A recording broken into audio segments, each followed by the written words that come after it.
안녕하세요. 오늘은 출애굽기 22장 28절 말씀에 대해서 나눠보도록 하겠습니다. 재판장을 모독하지 말고 백성의 지도자를 저주하지 말지니라, 이 말씀이 되겠습니다. 참고로 이 말씀은 이스라엘 백성들이 굉장히 잘 어긴 말씀입니다. 왜냐하면 모세와 아론이 조금이라도 의심이 되는 듯한 모습이 보여지면 백성들은 이제 덤비고 이제 대들고 했던 것이었습니다.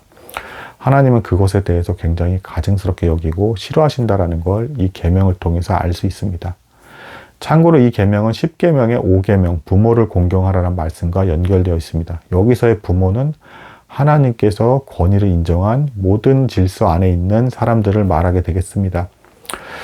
자, 그리고 이제 성경은 신구약이 살아있는 것처럼 연결이 돼서 이 구약을 신약과 연결지어서 해석을 할 수가 있는데요. 사도 바울이 실제로 당시에 로마 법정에 서서 이제 판결을 받게 된 어떤 법정 소송에 휘말리게 된 일이 있었습니다. 거기서도 내가 함부로 관원을 비방하지 않겠다라고 말을 하면서 확장해서 해석하기도 했습니다. 왜냐하면 이 계명은 지금 이스라엘 백성에게 적용이 되고 있지만 사도 바울은 이 계명을 근거로 세상 법정에서도 내가 함부로 관원을 비방하지 않겠다라고 확장해서 적용하고 있는 것입니다.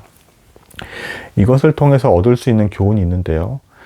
하나님을 믿지 않는 일반 사람들은 권위자들에 대해서 이제 나한테 어떤 해가 가해질까봐 두려워서 혹은 어떤 이득을 얻을 수 있을까 해서 아첨하는 형태로 권위에 순복하는 경향들이 많다라고 한다 그러면 이제 하나님을 믿는 우리는 그런 권위자들 뒤에 하나님께서 섭리를 세우시고 하나님의 손길에 의해서 운영되고 있다라는 것을 의식하기 때문에 순종한다라는 것을 알 수가 있습니다. 더 고상한 이유로 우리는 사회 속에서 순종을 하는 것입니다. 그래서 그리스도인들은 하늘나라의 시민이면서도 사회 법에 접촉하지 않고 잘 순종을 하면서 쓸데없이 굽신굽신 거리는 것도 아니고 그렇다고 그들에게 어떤 이제 반항심과 이제 저주를 퍼부는 그런 일도 하지 않는 적법하게 순종을 하는 모습을 보이게 되겠습니다.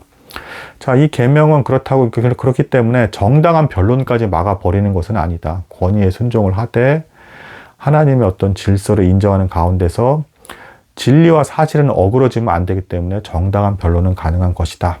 그리고 이 말씀이 여기에 위치하는 이유는 앞의 내용의 본문에 어떤 게 나왔습니까? 서로 이제 돈을 꾸이고 빚을 지게 되는 어떤 그런 관계에 대한 본문 내용이 나왔잖아요. 그러니까 거기에 대해서 재판관과 백성의 지도자들이 필요하기 때문에 하나님께서 그런 일을 처리하기 위해서 내가 이렇게 두었으니까 너희는 이 판결이 왠지 너가 스스로 생각해 마음에 들지 않을다 할지라도 내가 내 질서에서 세웠기 때문에 그 권위에 순종한 그 판정을 받아들이라는 입장에서 이 본문에 여기에 위치하고 있는 것입니다.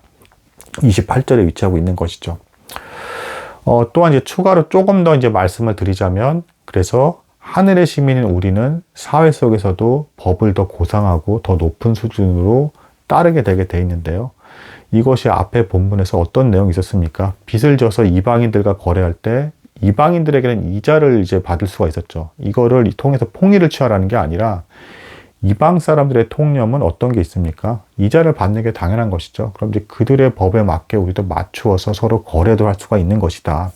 그래서 하늘에 속한 시민인 우리는 이 사회생활 속에서도 더욱더 고상한 이유로 하나님을 의식하면서 코람데오의 삶, 모든 것이 하나님의 섭리하에서 자연 질서뿐 아니라 사회 질서까지도 그렇게 하나님께서 권위를 부여해서 인정하셨고 그걸 통해서 적절하게 정의를 지켜가신다는 것을 인정하면서 하나님의 손길, 그 뒤에서 운영하시는 모든 하나님의 손길을 인정하기 때문에 순종한다라는 것입니다.